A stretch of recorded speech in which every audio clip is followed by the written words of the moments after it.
മനസ്സിലായി. ഒറ്റ കീറ് വെച്ചെന്നുണ്ടല്ലോ. തനിക്ക് എന്നെ അറിയാല്ലേ? കണ്ടിട്ടുണ്ട്, ടൗണിൽ വെച്ച് തല്ല് കൂടുന്നത്. ആ ഇമേജ് ഒന്ന് മാറ്റിയെടുക്കാനാ എക്സിക്യൂട്ടീവ് ഷർട്ട് തരാൻ പറഞ്ഞത്. എന്നെ ഇതൊക്കെ ഒന്ന് നോക്ക്.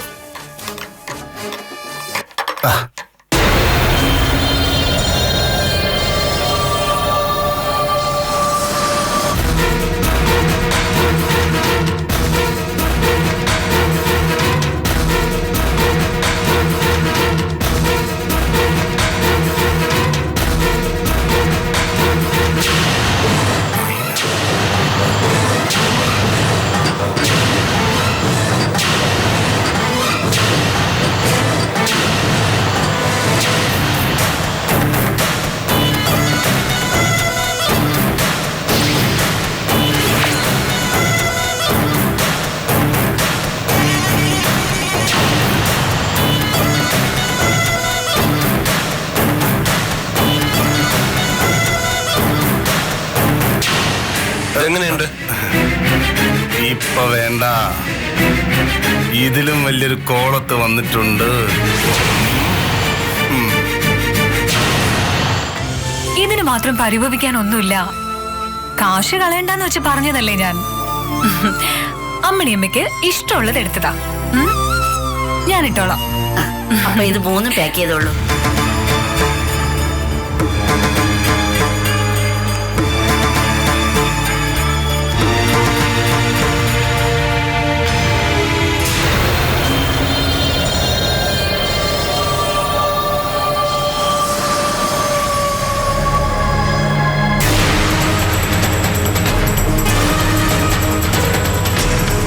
നിക്കടിയോടെ. ഞാൻ കണ്ടുപിടിക്കില്ലെന്ന് കരുതിയല്ലേ?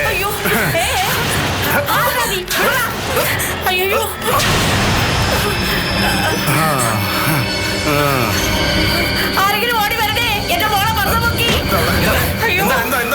എന്താ മോളെ ഉപദ്രവിക്കുന്നു. നിക്കാക്ക് തീരുമാനിച്ച കുട്ടിയാ. കണ്ടില്ലേ എന്റെ മോളെ വലിച്ചു പോയത്. ഞാൻ അർജുനൻ, ഇവിടെ ഞാൻ വിടൂല.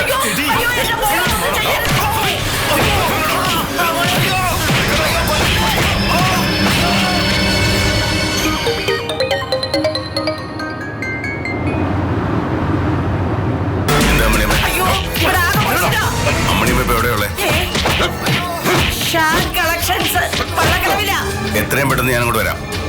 വരാം. ഓക്കെ.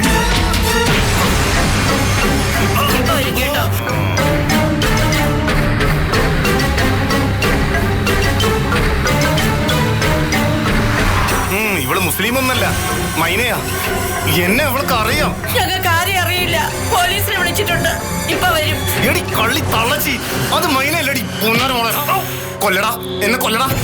നമുക്ക് പോവാം. അത് പറ്റില്ല, പോലീസ് വരട്ടെ. അവൻ പറഞ്ഞ സത്യമാണെങ്കിലോ? പോലീസിൽ എനിക്ക് വിശ്വാസമില്ല.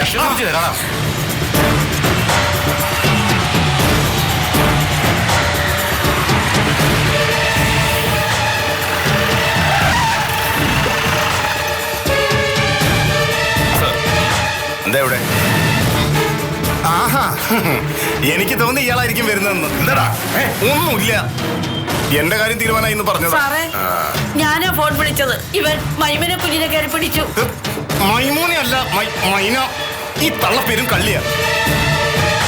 സാർ, ഇവൻ തീവ്രവാദിയാണെന്ന് സംശയമുണ്ട്. ഈ കുട്ടിയുടെ പർദ്ദ വലിച്ചു കീറി ഇവൻ ഇസ്ലാമിനെ മനഃപൂർവ്വം അവമാനിച്ചു. അതൊക്കെ സ്റ്റേഷനിൽ ചെന്നിട്ട് തീരുമാനിക്കാം. ഇവരെനിക്ക് നേരിട്ടറിയാവുന്ന. നിങ്ങൾ വയ്ക്കോ. ഈ പെൺകുട്ടി ഇസ്ലാമല്ലെന്നാ അവൻ പറയുന്നത്. ഇവിടെ കണ്ടിട്ട് ഇസ്ലാമായിട്ട് തോന്നുന്നില്ലേ? ഞാൻ പറഞ്ഞില്ലേ, ഈ മൈമനെ എനിക്കറിയാം. ഇത് അവരുടെ വീട്ടിലെ സെർവന്റാ. അതെ, വേലക്കരിയാ. മൈമുനയുടെ മച്ചാരങ്ങ് കുവൈറ്റില്ല. എടീ പെരുങ്കള്ളി, നിന്നെ ഞാൻ കൊല്ലുടി. ഇവനെ പിടിച്ച് വണ്ടി കയറി. നിങ്ങൾ വയ്ക്കോ.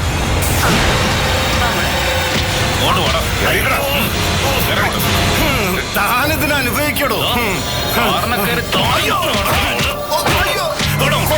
കൊന്നോ?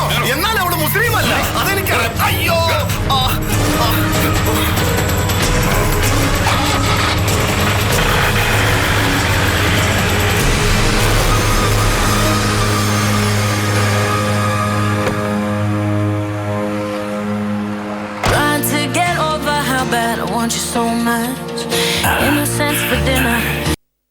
പട്ടാപ്പകൽ മുസ്ലിം യുവതിയെ യുവാവ് പീഡിപ്പിക്കാൻ ശ്രമിച്ചു. വള്ളക്കടവിൽ ഒരു ടെക്സ്റ്റൈൽസിന് മുന്നിൽ വെച്ചാണ് മതതീവ്രവാദി എന്ന് തോന്നിപ്പിക്കുന്ന അർജുൻ എന്ന യുവാവ് ടെക്സ്റ്റൈൽസിൽ നിന്നും ഇറങ്ങി വരികയായിരുന്ന യുവതിയുടെ പർദ്ദ വലിച്ചു കീറാൻ ശ്രമിക്കുകയും കൈക്ക് പിടിച്ച് വലിച്ചെടുപ്പിക്കുകയും ചെയ്തത്.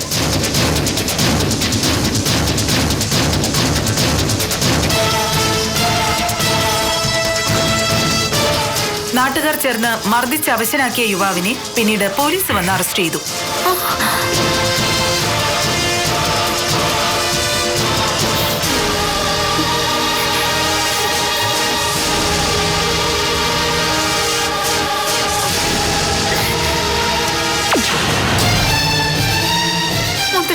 നമ്മുടെ അർജുനൻ ഏയ് പരസ്യമായിട്ട് അങ്ങനെ പണിക്കവും പോവില്ല, അത് ഉറപ്പാ. പിന്നെ എന്ത് സംഭവിച്ചതാ? എനിക്കൊന്നും മനസ്സിലാവുന്നില്ല. പോലീസ് പിടിച്ചുകൊണ്ട് പോയത് കണ്ടില്ലേ? അതെ, അറസ്റ്റ് ചെയ്തു. ഏത് സ്റ്റേഷനിലാണെന്ന് എങ്ങനെ അറിയും? അതിനു മുമ്പ് എന്താ സംഭവിച്ചെന്നറിയണ്ടേ? ആരെങ്കിലും പോലീസുകാരെ പരിചയമുണ്ടോ? ഉണ്ട്. ASI ചന്ദ്രൻ സാറിന് എനിക്ക് ശരിക്കറിയാം. നീ ഒന്ന് വിളിച്ചു നോക്കിയേ. വിളിച്ചിട്ട് നേരിട്ട് ചെന്ന് അന്വേഷിക്കാം. ഈശ്വര, എന്ത് പറ്റി കാണുമോ? സത്യത്തിൽ നീ ആരാ? ഞാൻ അർജുൻ. നിനക്ക് കുരുക്ഷേത്ര യുദ്ധമായിട്ട് എന്താ ബന്ധം? മനസ്സിലായില്ലേ?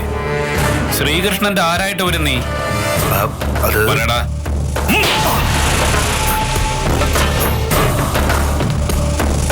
എന്റെ ആരുമല്ല കൃഷ്ണൻ. എന്നാ പിന്നെ പാഞ്ചാലി നിന്റെ ആരാ? ആരുമല്ല.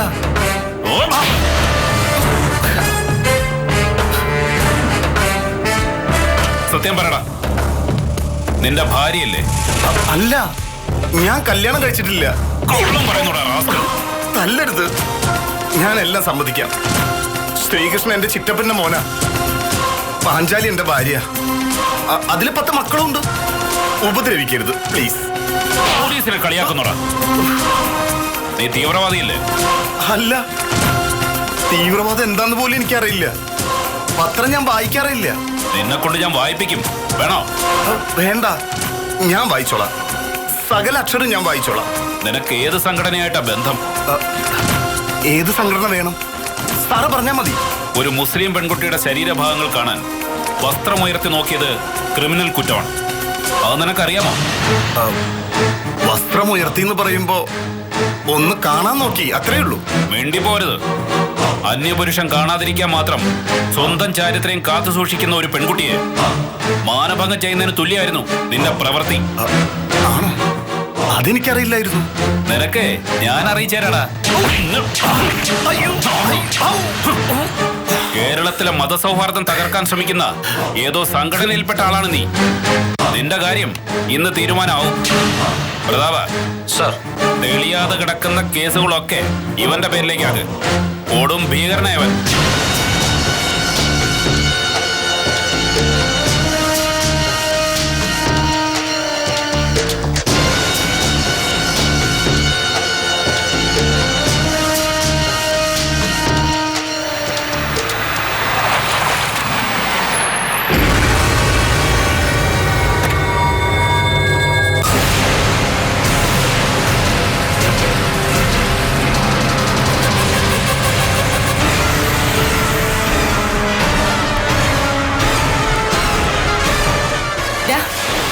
എന്റെ അർജുനെ ഇറക്കി വിടുന്നുണ്ടോ ഇല്ലയോ?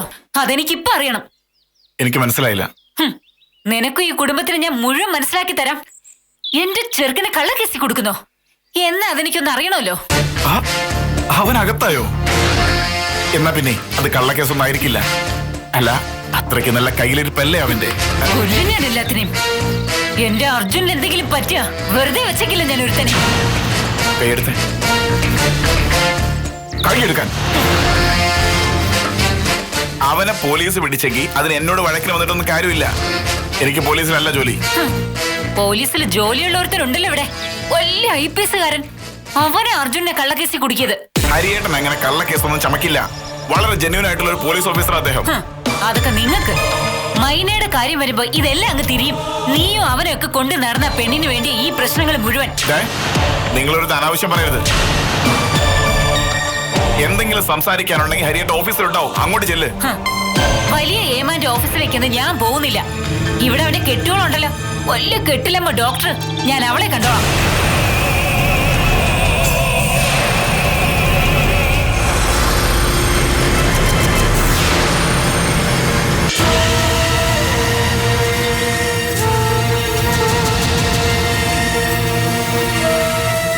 എന്തെവിടെ?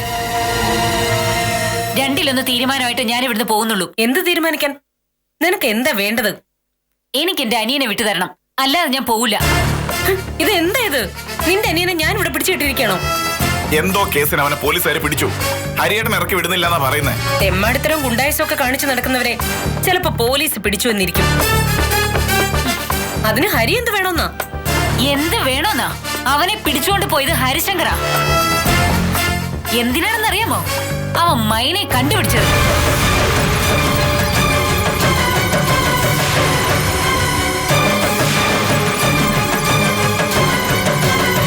മൈനെ കണ്ടുപിടിച്ചെന്നോ? എവിടുന്ന്? വെറുതെ ഒരു മണ്ടത്തരങ്ങൾ പറയാതെ. മണ്ടത്തരങ്ങളൊന്നും അല്ല, വളരെ വ്യക്തമായിട്ട് കാര്യങ്ങൾ അറിഞ്ഞതാ ഞാൻ. പോലീസുകാരിൽ ചിലരെയൊക്കെ ഞാനും അറിയും. മൈനെ പർദ്ദയിട്ട് മുസ്ലിമാക്കി കൊണ്ട് നടക്കുക ഹരിശങ്കർ.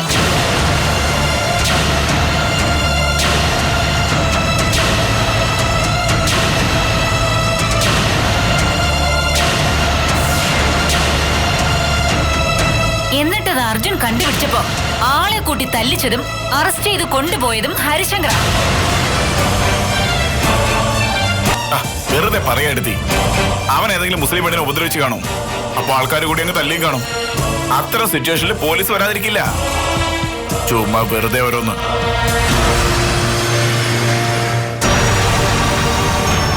എന്ത് കാര്യത്തിനായാലും ഇവിടെ വന്ന് ബഹളം വയ്ക്കാൻ ഞാൻ സമ്മതിക്കില്ല. നിനക്ക് എന്തെങ്കിലും പറയാനുണ്ടെങ്കിൽ അത് സ്റ്റേഷനിൽ ചെന്ന് പറയണം. ഇവിടെ നിന്ന് ഇറങ്ങിക്കോ നീ. അങ്ങനെ ബഹളം വെച്ചിട്ട് ഇറങ്ങിപ്പോവാൻ വന്നതല്ല ഞാൻ. എന്റെ അനിയനെയും കൊണ്ടല്ലാതെ ഞാൻ ഇവിടുന്ന് പോവില്ല. നിന്റെ അനിയനെ കൊണ്ടുവന്ന് തരലല്ല എന്റെ ജോലി. നിങ്ങൾ പറഞ്ഞ ഹരിശങ്കർ കേൾക്കും. അതറിയാവുന്നത് കൊണ്ടാ ഞാൻ ഇങ്ങോട്ട് വന്നത്. ഞാൻ പറഞ്ഞു അതൊന്നും എന്റെ ഹെഡേക്കല്ലാന്ന്. നീ ഒന്ന് ഇറങ്ങി പോകുന്നുണ്ടോ? ഇല്ല, ഇറങ്ങി പോകുന്നില്ല. എന്റെ അനിയനെ തിരിച്ചു കിട്ടുന്നത് വരെ ഞാൻ ഈ വീടിന്റെ മുന്നിൽ സത്യാഗ്രഹം ഇരിക്കും. അപ്പൊ തന്നെ തീരുമാനം ഉണ്ടായിക്കോളൂ. ആശേ,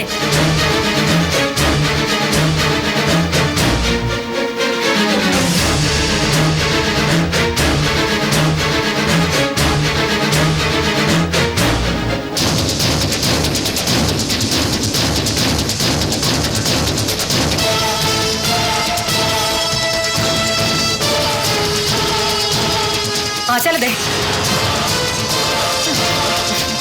ഇത് നിനക്ക് നല്ലതിനല്ല. നീ ആരുടെ വീട്ടിൽ വന്നാ ഈ അഹങ്കാരം കാണിക്കുന്നെന്ന് ശരിക്കും ആലോചിക്കണം.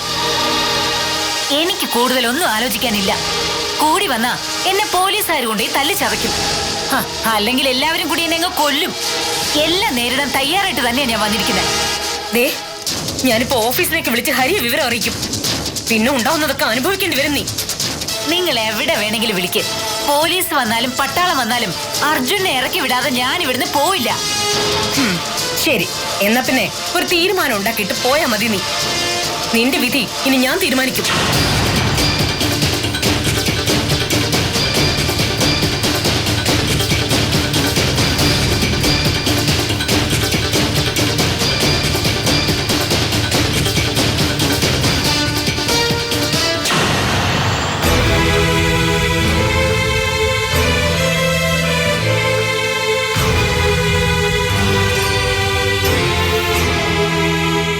പുറത്തു നടക്കുന്ന ബഹളങ്ങളൊന്നും നീ അറിയുന്നില്ല മനസ്സേ? അറിയുന്നുണ്ട്. ആ സ്ത്രീയോട് സിദ്ധുവും ഗൗരിച്ചും സംസാരിക്കുന്ന തന്നെ തെറ്റാ. വീട്ടിൽ കയറി ഒന്ന് ബഹളം ഉണ്ടാക്കും, പിന്നെ എന്താ ചെയ്യാ? പോലീസിനെ വിളിക്കണം. അല്ലാതെ ഇത്തരക്കാരോട് സംസാരിച്ചു നിൽക്കുക അല്ല വേണ്ടത്. ഹരിയേട്ടൻ വിചാരിച്ച ഇവിടെ അർജുനും ഒന്നും പുറംലോകം കാണില്ല. എന്നിട്ടും ഏട്ടൻ എന്താ ഒന്നും ചെയ്യാത്തത്? സഹതാപം വിചാരിച്ചിട്ടായിരിക്കും. നമ്മളായിട്ട് ഉപദ്രവിക്കാൻ പാടില്ല എന്ന് വിചാരിച്ചായിരിക്കും. അതൊന്നും അല്ല സിദ്ധു. ഇത് ഹരിയേട്ടൻ മനഃപൂർവ്വ. എന്തോ ഒരു കാര്യം ഹരിയേട്ടൻ പേടിയോടെ ഒളിക്കുന്നുണ്ട്. എനിക്കൊരു സംശയം ബാക്കിയുണ്ട്. ഈ ആശാലത്ത് പറയുന്നതിൽ എന്തോ ഒരു കാര്യമുണ്ടെന്ന്. ഒരുപക്ഷെ അർജുനൻ കണ്ടത് മൈനയെ തന്നെ ആണെങ്കിലും അവളെ സംരക്ഷിച്ചിരിക്കുന്നത് ഹരിയേട്ടൻ തന്നെയാണെങ്കിലോ? ഏയ് അങ്ങനെയാവില്ല. നമ്മള് വെറുതെ ഊഹങ്ങൾ സംസാരിക്കരുത്. സംസാരിക്കുന്നില്ല, പക്ഷേ ഈ ഊഹങ്ങളൊന്നും സത്യം ആവാതിരുന്നാ മതി. ആയ മനസ്സിലുള്ള ഹരിയേട്ടൻ എന്ന വിഗ്രഹം ഉടഞ്ഞു പോകും. ഈ കുടുംബം തകർന്നു പോകും.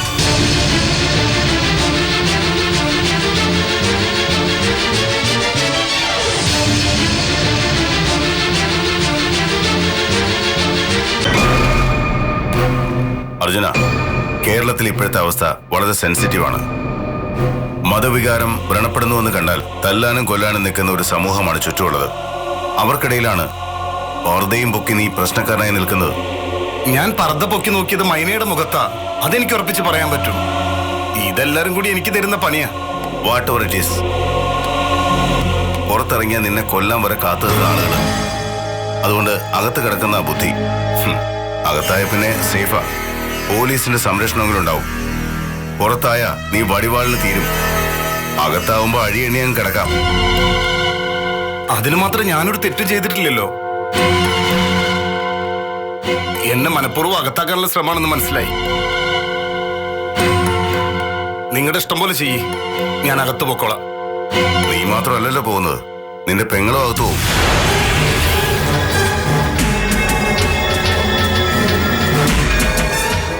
ഇപ്പൊ എന്നെ വീട്ടിൽ നിന്ന് വിളിച്ചിരുന്നു. നിന്റെ ചേച്ചി എന്റെ വീട്ടിൽ വന്ന് സത്യാഗ്രഹം ഇരിക്കുക. നിന്നെ ഇറക്കി വിടാതെ പച്ചവെള്ളം കഴിക്കില്ല എന്നാ പറയുന്നത്. അവളെയും കൂടി കസ്റ്റഡിയിലെടുത്ത് ചോദ്യം ചെയ്യട്ടെ. വേണ്ട, നിങ്ങൾ പോലീസുകാർ പറയുന്നൊക്കെ അനുസരിക്കാം, സമ്മതിച്ചോളാം. പക്ഷെ എന്റെ ചേച്ചി ഒന്നും ചെയ്യരുത്. എങ്ങനെയൊക്കെ ക്ഷമിക്കാന്ന് വിചാരിച്ചാലും ഒരെല്ലു കൂടുതൽ അവൾക്ക്. അത് ഞാൻ ഒടിക്കും.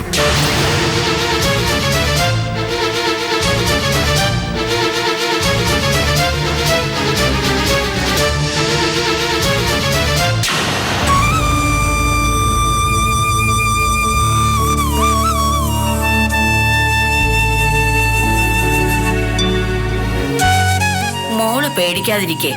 അവൻ ചുമ്മാ വന്ന് ബഹളം വെച്ചു എന്ന് വെച്ച് ഇങ്ങോട്ടൊന്നും വരില്ല. അമ്മണി അമ്മയ്ക്ക് അറിയാത്തതുകൊണ്ട് അർജുനേട്ടനെ പകയും ദേഷ്യവും കൊണ്ട് നടക്കുന്ന ആളാ.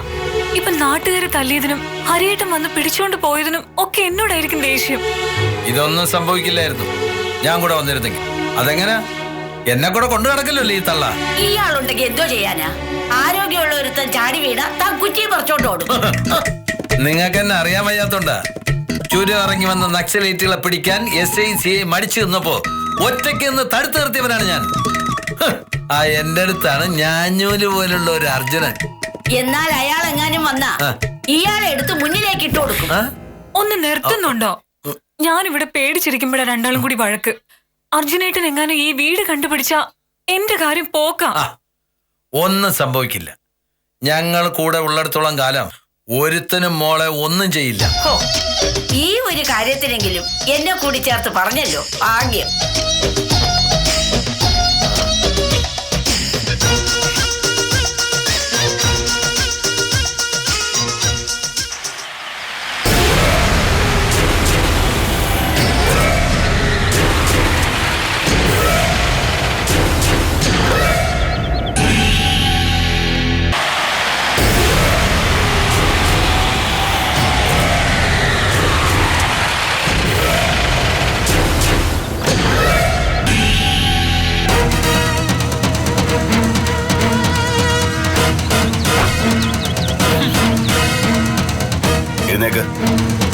എന്റെ അനിയൻ എവിടെ? എഴുന്നേക്കാൻ പറഞ്ഞില്ലേ നിന്നോട്? എന്നെ കൊന്നാലും അർജുനെ വിട്ടു തരാതെ ഈ പടി വിട്ട് ഞാൻ എഴുന്നേക്കില്ല. നിന്റെ ഈ അഹങ്കാരത്തിന് എന്റെ കയ്യിൽ ചുട്ട മറുപടി ഇല്ലാത്തോണ്ടല്ല. ക്ഷമിക്കുന്ന അല്ലെങ്കിൽ ഒരു ഒറ്റ വനിതാ പോലീസ് മതി നീ 90 ദിവസമെങ്കിലും കിടപ്പിലാവാൻ. അത് ചെയ്യിക്കരുത് എന്നെ കൊണ്ട്. എന്താണെന്ന് വെച്ചാൽ ഉടനെ തീരുമാനിക്കണം. ഇത് എന്റെ വീടാ. ഇവിടെ ഇത്രയും കൾച്ചർ ഇല്ലാത്ത ആളുകളൊന്നും വന്നിരിക്കാൻ പാടില്ല. അല്ല, എനിക്ക് അറിയാൻ വയ്യാത്തതുകൊണ്ട് ചോദിക്കുക. പോലീസിൽ ഇത്രയും ഉയർന്ന ഉദ്യോഗസ്ഥനല്ലേ ഹരി? എന്നിട്ടും ഇവരെ ഒന്ന് നിയന്ത്രിക്കാൻ കഴിയാത്തത് എന്താ? ഹരി സ്ട്രോങ് ഡിസിഷൻ എടുത്താൽ ഈ വീടിന്റെ പടി ചവിട്ടും ഇവരൊക്കെ. ഞങ്ങളൊക്കെ പാവങ്ങളാ, അറിവില്ലാത്തവര് എന്ന് വെച്ച് കള്ളക്കേസ് ഉണ്ടാക്കി ജയിലിലടയ്ക്കാമെന്നൊന്നും വിചാരിക്കണ്ട. കള്ളക്കേസൊന്നുമല്ല, മൈനയാണെന്നും പറഞ്ഞ് ഒരു മുസ്ലിം പെൺകുട്ടിയുടെ പർദ്ദ വലിച്ചു പൊക്കിയവൻ. ഇപ്പോഴത്തെ അവസ്ഥയിൽ ഈ നാട്ടിലൊരു കമ്മ്യൂണൽ റിയോട്ട് ഉണ്ടാകാൻ ഇതൊക്കെ ധാരാളം മതി. എന്തെങ്കിലും ഒരു വിഷയം കിട്ടിയാൽ മതി ഇവിടെ മീഡിയക്ക്. അവരത് കുത്തിപ്പൊക്കി വലിയ പ്രശ്നങ്ങളാക്കും. അർജുനന് തീവ്രവാദി ബന്ധമുണ്ടോ എന്ന് വരെ റിപ്പോർട്ട് കൊടുക്കണം. ഉണ്ടെന്നെങ്ങാനും എഴുതിയ അതോടെ അവന്റെ ജന്മം തീരും. ഞാനത് ചെയ്യണോ വേണ്ടിയോ എന്ന് നീ തീരുമാനിക്കുക. ഇതേ നീ ഉദ്ദേശിക്കുന്ന പോലെ ചെറിയ കേസല്ല. പോലീസ് അവനെ വെറുതെ വിട്ടാലും സമുദായവാദികൾ അവന്റെ കയ്യോ കാലോ വെട്ടും.